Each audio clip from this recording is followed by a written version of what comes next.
बहुचर्चित हत्याकांड चिराग शिवहरे के मामले में पुलिस को एक और सफलता मिली है।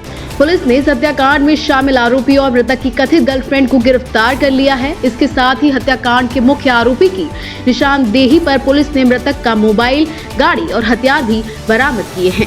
जो 8 तारीख को एक युवक 24 वर्षीय युवक जो डबरा से गुम हुआ था, उसकी गुम निशान 9 तारीख को कायम हुआ था डबरा में। उसके बाद लगातार जो व्यक्ति पर शंका थी उसके एक मित्र से, उस पर लगातार पूछताछ की तो उसके द्वारा बताया गया कि उसने उसका मर्डर करके मतलब हत्या करके और उसका जो सबको जला दिया था। उस घटनास्थल पर गए तो कुछ अवशेष मिले। इसके आधार पर यह पुष्टि होगी कि उसकी हत्या कर दी गई है। थाना यूनिवर्सिटी में इस आधार पर हत्या का मुकदमा दर्ज किया जाकर इन्वेस्टिगेशन में लिया गया था।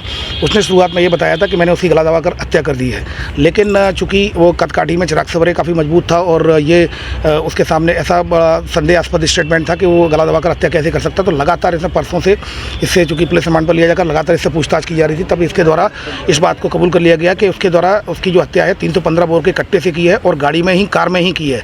कार वो चला रहा था, स्वयं आरोपी वो राइट हैंड में बैठा था और फिर एक जगह रुके वो, और बगल में वो चिराग शिवहरे बैठा हुआ था। दोनों बात कर रहे थे फिर उसके बाद उसने उसको गोली मार दी। गोली मारने के बाद फिर उसको जला दिया गया। जलाने के बाद और घटना के बाद से अभी तक वो आरोपी तरह तरह के स्टेटमेंट दे रहा था।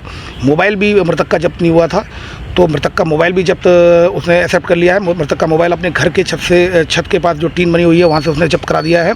और जो कट्टा था 315 बोर का, वो भी लगभग 20 से 25 मीटर दूर झाड़ियों में फेंक दिया था, वो भी उसने जब्त करा दिया है। इसके अलावा एक जो ये घटना जिस गाड़ी में हुई थी, जिस कार में हुई थी, उस कार को भी जब्त कर लिया गया पुलिस के द्वारा। उस कार में भी कुछ महत्वपूर्ण दस्तावेज मिले हैं जो कि चिराग शिवहरे के हैं। इससे स्पष्ट होता है कि चिराग शिवहरे इनके साथ था।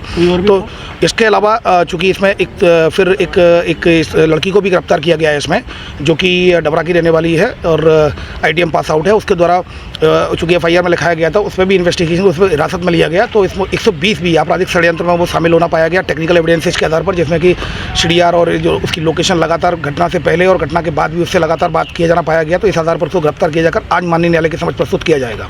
इन्वेस्टिगेशन में फिलहाल अभी 2 ही आरोपियों की होने की पुष्टि होती है।